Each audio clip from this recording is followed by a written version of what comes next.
भंडारा जिल्ह्यातील मोहाडी पंचायत समिती अंतर्गत येत असलेल्या टाकला ग्रामपंचायतमध्ये महाराष्ट्र ग्रामीण रोजगार हमी पांदण रस्त्याच्या कामात केलेल्या भ्रष्टाचारात दोषी असलेल्या तांत्रिक पॅनल अधिकाऱ्यावर कार्यवाही करून सेवा मुक्त करण्यात आले। परंतु या प्रकरणात ग्रामपंचायतचे अधिकारी, पदाधिकारी आणि पंचायत समितीचे अधिकारी दोषी असून सुद्धा त्याच्यावर कार्यवाही न करता त्यांना अलिप्त ठेवण्यात आले।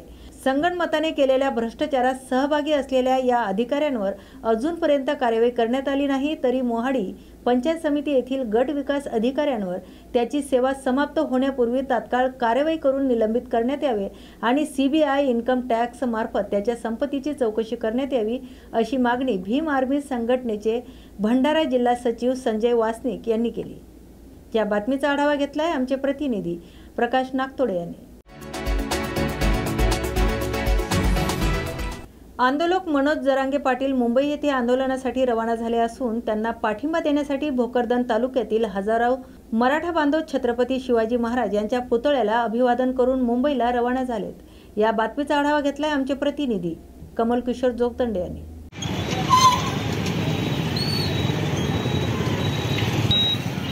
चलो मुंबई महाराज की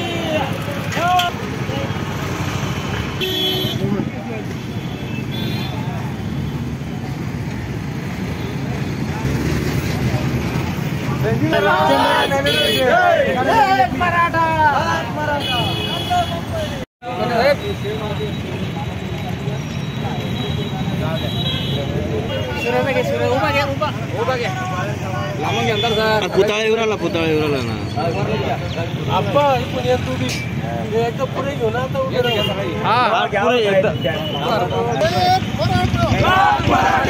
नंबर लागू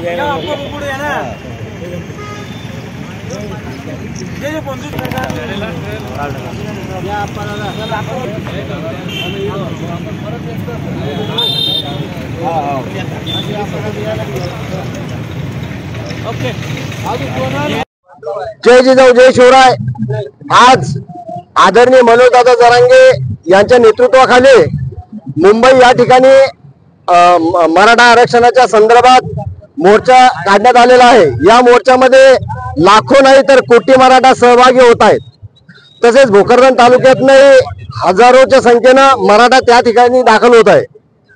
आदरणीय मनोजदादा जरांगे यांच्या मागण्या शासनाने तात्काळ मान्य कराव्या, मराठा समाजाला OBC मधनं आरक्षण द्यावं, तसेच सगळे सोयरे कायदा पारित करावा, या प्रमुख मागण्या सरकारने तात्काळ मान्य कराव्या आणि मराठा समाजाला न्याय द्यावा। जो 40-50 वर्षापासून मराठा आरक्षणाचा प्रश्न प्रलंबित पडलेला आहे, त्या प्रश्नाला या ठिकाणी आदरणीय मनोजदादा जरांगे यांच्या माध्यमातून वाचा फुटलेली आहे। त्याला न्याय देण्याचं काम या सरकारने करावं। जय जिजाऊ जय शिवराय। जय जिजाऊ जय शिवराय। अनेक दिवसांचा लढा, जवळजवळ 2 वर्ष होत आहेत। या देशामध्ये एकमेव असा लढा आहे जो मराठा आरक्षणाचा जरांगे पाटलांनी लावून धरला आणि आज जरांगे पाटलांनी घोषणा केलेली आहे की आपल्याला हा लढा शेवट करायचा आहे, म्हणजे आपल्याला आपल्या मागण्या पूर्ण करूनच आता मुंबईहून पाठीमागे फिरायचं आहे। यासाठी आपल्या भोकरदन तालुक्यामधून जे काही युवा इथून मराठा सेवक निघणार आहे त्यांचा पूर्णच सत्कार आपल्या भोकरदन तालुक्यातील छावा संघटनेचे जिल्हाध्यक्ष आदरणीय दादा गाडे यांच्या हस्ते केला। आम्ही त्यांचे सर्व मराठा सेवकांच्या वतीने मनपूर्वक आभार। आपल्या सूचनेचे आम्ही नक्कीच पालन करू आणि दादाच्या सूचनेचे सुद्धा आम्ही नक्कीच पालन करू। कुठलाही उद्रेक होणार नाही, शांततेमध्ये आपण या आंदोलनात सहभागी होऊन आपल्या जरांगे पाटलांच्या ज्या काही मागण्या आहेत त्या मागण्या सरकारकडून शांततेच्या मार्गाने मंजूर करूया आणि या आरक्षण लढ्याला आम्ही सर्व सहभागी होतोय। आपण सुद्धा घरी बसून सोशल मीडियाच्या माध्यमातून या लढ्याला मोठं बळ द्यावं असं मी सर्व मराठा सेवकांच्या वतीने सांगतो। धन्यवाद। एक मराठा, एक मराठा।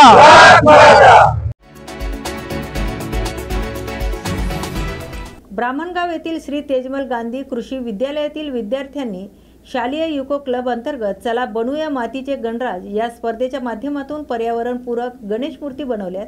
त्यामध्ये 200 विद्यार्थी सहभागी झाले होते।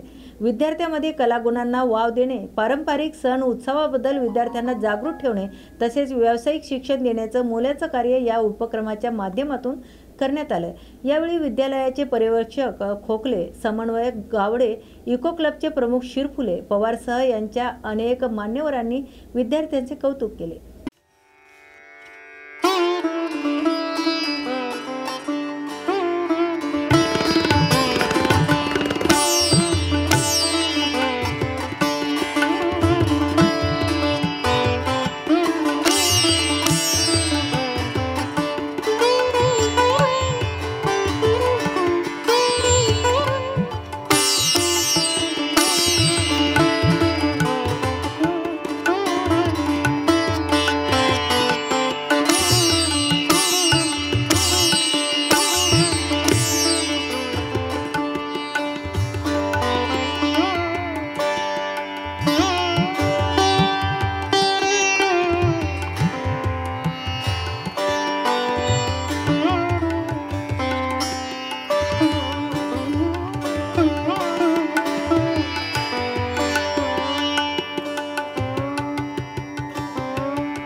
यवतमाळ जिल्ह्यातील विणादेवी दर्डा इंग्लिश मीडियम हायस्कूल लोहारा येथील 26 ऑगस्ट रोजी यवतमाळ पंचायत समितीच्या वतीने तालुकास्तरीय विज्ञान मेळाव्याचे उत्कृष्ट आणि भव्य दिव्य असं आयोजन करण्यात आलं होतं। यावेळी विज्ञान सायंटिस्ट आणि प्रमुख वक्ते अजिंक्य कोटावार यांनी उपस्थित सर्व बाल वैज्ञानिकांना वैज्ञानिक दृष्टिकोन म्हणजे काय याबाबत सखोल असे मार्गदर्शन केले। तर प्रमुख अतिथी असलेल्या यवतमाळ जिल्हा परिषदेच्या विस्तार अधिकारी तसेच यवतमाळ पंचायत समिती संपर्क अधिकारी प्रणिता गाडवे यांनी सर्व विद्यार्थ्यांना विज्ञानाचे जनक डॉक्टर APJ अब्दुल कलाम यांच्यासारखी झेप घेण्याकरता आपल्याला काय करावं लागेल याकरता विद्यार्थ्यांना मोलाचं मार्गदर्शन केलं। तर या विज्ञान मेळाव्याला उत्तम प्रतिसाद मिळाला असून हा मेळावा यशस्वी करण्यासाठी शाळेच्या मुख्याध्यापिका संध्या सुब्रमण्यम तसेच सर्व शिक्षक, शिक्षकेतर कर्मचारी यांचं मोलाचं सहकार्य लाभले। या बातमीचा आढावा घेतला आमचे प्रतिनिधी मृणालिनी दहिकर यांनी।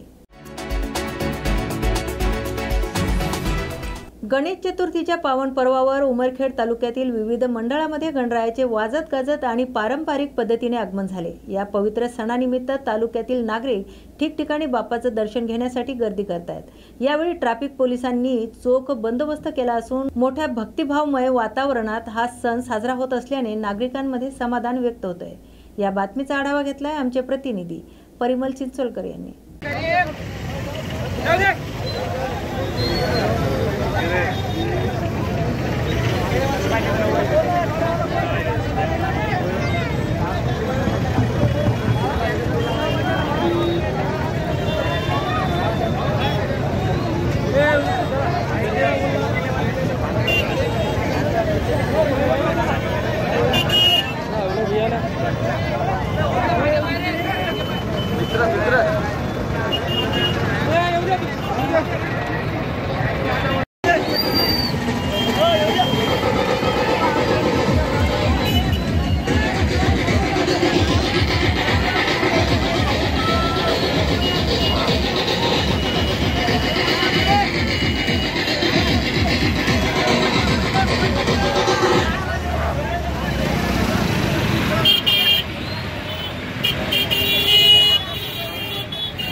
मराठा आरक्षणाच्या प्रश्नावर निर्णायक टप्पा गाठत सकल मराठा समाज किनवट आणि माहूर तालुक्यातील मोठ्या उत्साहात मुंबईकडे रवाना झालाय।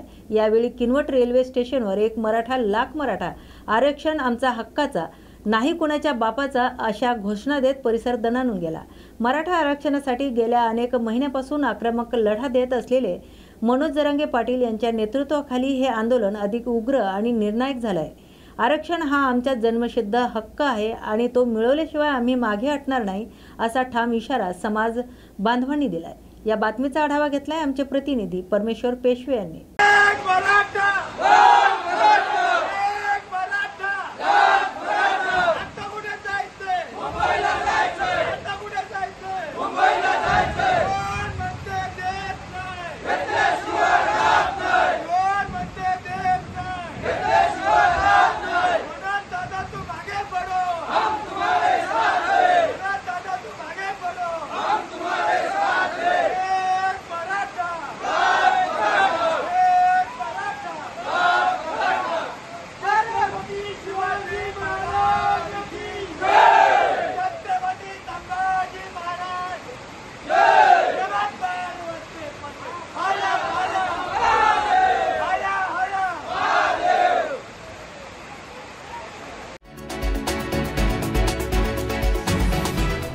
पालम तालुक्यात गेल्या 2 ते 3 दिवसापासून सुरू असलेल्या जोरदार पावसामुळे बनवस, पुयानी, रामपूर तांडा, गिरीधरवाडी यासह इतर गावांचा संपर्क तुटलाय। तर बनवस गावच्या आजूबाजूने पाण्याचा वेढा झाल्याने गावकऱ्यांना गावाबाहेर जाणे कठीण झाले। मुसळधार पावसामुळे आलेल्या पुरातून भागवत कदम हा 30 वर्षीय युवक वाहून जात असताना गावातील इतर युवकांनी पाण्यात उडी मारून त्या युवकाचा जीव वाचवला। याचबरोबर या पावसामुळे असंख्य नागरिकांच्या घरात आणि शेतात पाणी शिरले असून शेतीचे मोठ्या प्रमाणात नुकसान झाले। तर या ठिकाणी लवकरात लवकर पूल बांधण्यात यावा अशी मागणी नागरिकांच्या वतीने करण्यात आली। या बातमीचा आढावा घेतलाय आमचे प्रतिनिधी परिमल चिंचोलकर यांनी।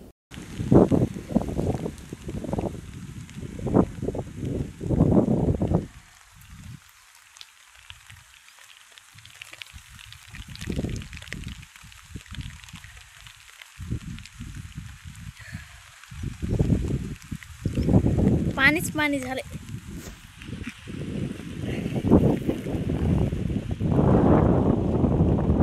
नदी जिंदाबाद।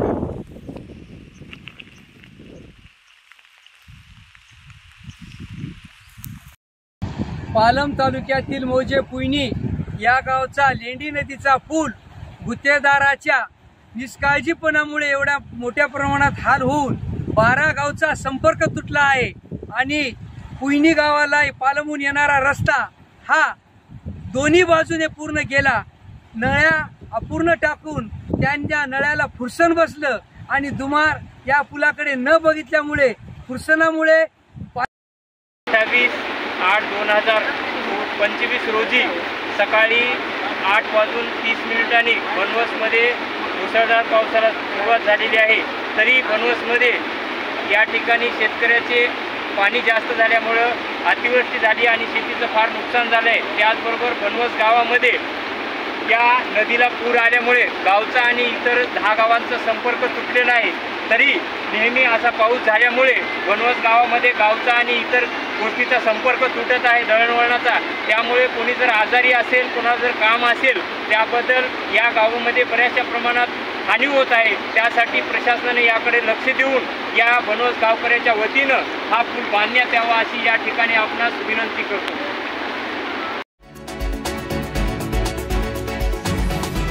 मुंबईतील कुर्ला GRP पोलीस ठाण्यात यंदाही गणेशोत्सव धार्मिक उत्साहाने आणि शिस्तबद्ध पद्धतीने साजरा केला गेला। पोलीस अधिकारी आणि कर्मचाऱ्यांनी मिळून लहान गणेश मूर्तीची स्थापना करून श्रद्धेने पूजा अर्चा केली। हा उत्सव फक्त धार्मिक नसून पोलीस दलातील एकात्मता, टीम स्पिरिट आणि मानसिक प्रेरणा देणारा निर्माण करणारा ठरला असून हा उत्सव जनतेशी संवाद वाढवणारा आहे। या बातमीचा आढावा घेतलाय आमचे प्रतिनिधी विनोद कांबळे यांनी।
संपूर्ण देशभरात गणेश उत्सवाची धूम असून मुंबईतही या सणाचा उत्साह ओसंडून वाहत असताना दिसतोय। लालबाग परळ परिसरातील सुप्रसिद्ध मूर्तिकार सिद्धेश कदम यांनी न्यूज मराठीशी संवाद साधला असता कार्यशाळेत बनवणाऱ्या मूर्तीबाबत माहिती दिली। दरम्यान दादर येथून सांताक्रूजच्या मुरुगन चाळ गणेश मित्र मंडळाने तब्बल 14 फुटाची एक भव्य आणि आकर्षक गणेश मूर्ती नेली। या उत्सवाचे दृश्य आमचे मुंबई प्रतिनिधी विनोद कांबळे आणि कॅमेरामॅन किशोर गायकवाड यांनी टिपले। या बातमीचा आढावा घेतलाय आमचे प्रतिनिधी विनोद कांबळे यांनी। नाही, परळ बघायला गेलात तर मग ही जी वास्तू आहे आपली परळ कार्यशाळा जी आहे सेंट्रल रेल्वे ग्राउंड, हे गेले अनेक वर्ष म्हणजे ज्ञात आहे लोकांना की बाबा इथून बऱ्याचशा मोठ्या मोठ्या मंडळांच्या मूर्ती झाल्या। मुंबईतल्या बऱ्याचशा मोठ्या मोठ्या मंडळांच्या मूर्ती उंच मूर्ती इथे साकारल्या जातात आणि हे गणेश मूर्तिकारांचं हे केंद्रस्थान आहे लालबाग परळ जे आहे, कारण इथे खूप मोठ्या प्रमाणामध्ये कार्यशाळा आहेत गणपतीच्या मोठ्या मोठ्या मूर्त्या इथे साकारल्या जातात आणि हे त्याचं जे वैशिष्ट्य आहे ते हेच आहे। आणि तसं बघायला गेलं तर मग आता सोशल मीडियामुळे त्याला अजून जास्त म्हणजे वाव मिळाल्या कारणाने इथे लोकांची गर्दी म्हणजे बऱ्यापैकी प्रमाणात होती।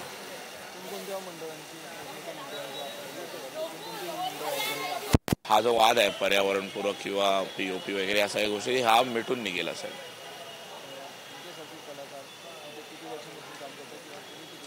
मी तर जवळजवळ 15 ते 16 वर्ष काम करतो या क्षेत्रामध्ये आणि माझ्याहून दिग्गज लोक इकडे माझ्यापेक्षा माझे सिनियर्स आहेत इथे समोरच्या लाईनला जेवढे पण मूर्तिकार आहेत राजू शिंदे झाले अरुण दत्ते आले हे माझ्यापेक्षा सिनियर आहेत आणि हे दिग्गज लोक आहेत ही माझ्यापेक्षा आधीपासून खूप कामं केलेली आहेत त्या लोकांनी।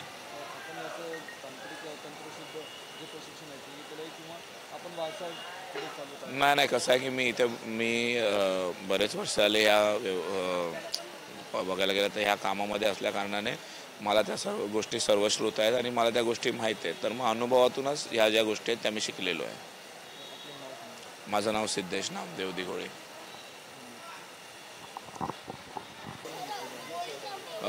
इथे जर बघायला गेलं तर चिंचपोकळ्या चिंतामणी होतं, अखिल चंदनवाडीचा गणपती आहे, काळा चौकीचा गणपती होता, 7वी खेतवाडी 6वी खेतवाडी, तसं खेतवाडीतल्या अनेक मंडळ होती, दक्षिण मुंबईतले देखील अनेक मंडळ होती, गिरगावातले मंडळ आहेत। परत त्याच्यानंतर मग मुंबई बाहेरील देखील अनेक मंडळ होती जी इथनं मूर्त्या घेऊन जातात दरवर्षी।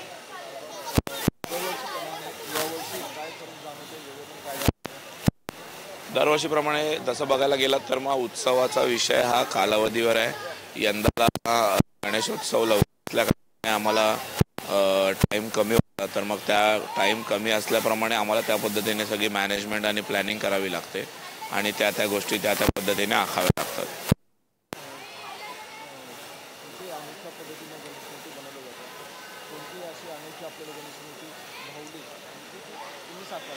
बघा मला असं मी माझ्याच कलाकृतींच्या बाबतीत बोलणं जास्त करून टाळतो, तर तसं बघायला गेलात तर मग इथे बरेचसे गणपती माझ्याकडे साकारले गेले। यंदाला आम्ही जवळजवळ 106 मूर्ती साकारल्या आहेत।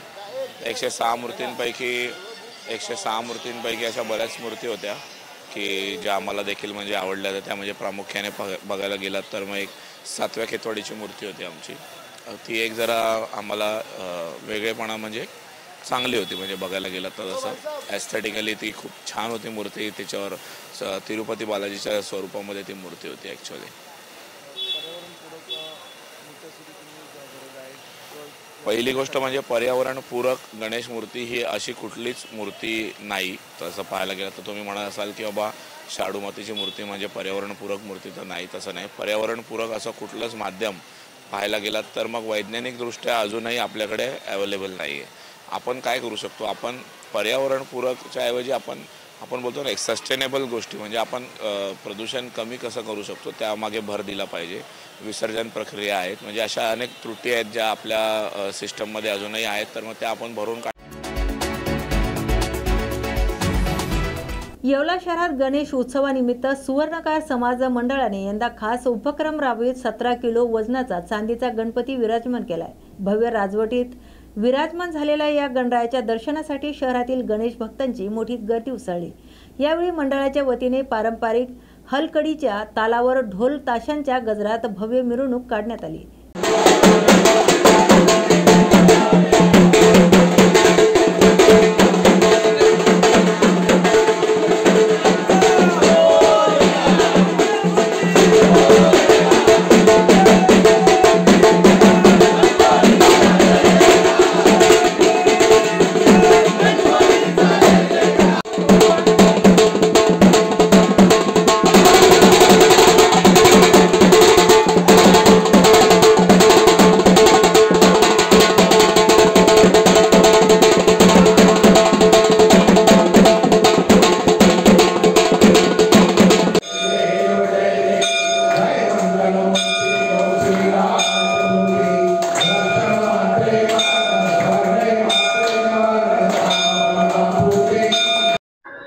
आज ही स्वर्णकार युवक मंडळाची मूर्ती 17 किलोची बसवण्यात आलेली आहे। ही प्रत्येकी 5-7 वर्षापासून बसून आज ही 17 किलोची मूर्ती तयार झालेली आहे। आज ही मेन रोड सराफ बाजार आणि भद्रकाली मंदिरात तिचा प्राण प्रतिष्ठा होतोय आणि उत्साहात आहे। 5-7 वर्षापासून ही मूर्ती बनवत आहे। पूर्ण समाज बांधव या कार्यक्रमाला उपस्थित राहिलेला आहे। गणपती बाप्पा मोरया। ही 17 किलोची चांदीची मूर्ती आहे। ही 23 लाख रुपयाची चांदीची मूर्ती तयार झालेली आहे। आज या तालुक्यात सर्वात मोठी चांदीची मूर्ती तयार झालेली आहे आणि आज हे आमच्या भद्रकाली 100 वर्ष या भद्रकाली मंदिराला झालेली, त्या मंदिरात त्याचा प्राण प्रतिष्ठा करत आहे। पुण्याच्या दगडूशेठ गणपती बाप्पा समोर तब्बल 35,000 महिलांनी एकत्र येत अथर्व शीर्ष पठणातून गणरायाला नमन केले। गणेश नामाचा जयघोष करीत ऋषी पंचमी निमित्त आयोजित सोहळ्यात ऊर्जेने भारावलेल्या वातावरणामध्ये हजारो महिलांच्या गर्दीचा उच्चांक या निमित्ताने पाहायला मिळाला। तर यावेळी अथर्व शीर्षासोबत महाआरती आणि गणरायाचा गजर करत महिलांनी स्त्री शक्तीचा जागर केलाय।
सर्वप्रथम मी सर्व महाराष्ट्रातल्या आणि संबंध भारतातल्या गणेश भक्तांना मनापासून ह्या गणेश उत्सवाच्या मनापासून शुभेच्छा देते। आजची ही अतिशय उत्साहपूर्ण सुंदर रम्य पहाट एवढ्या मोठ्या महिलांच्या समुदाय अथर्व शीर्ष पठणाने झालेली आहे।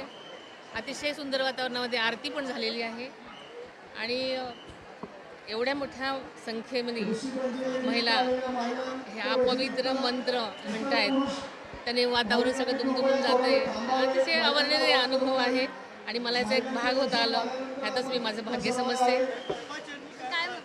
बाप्पाचरणी हीच प्रार्थना केली की भारताचं महाराष्ट्राचं जे काही संकट येत आहेत ते दूर होऊ दे आणि प्रत्येक जनतेला सुखी समाधानी आनंदी आणि आरोग्यदायी ठेव। नमस्कार।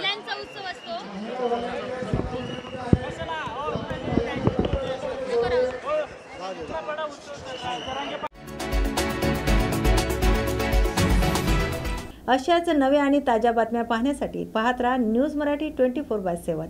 नवा भारत, नवा विचार।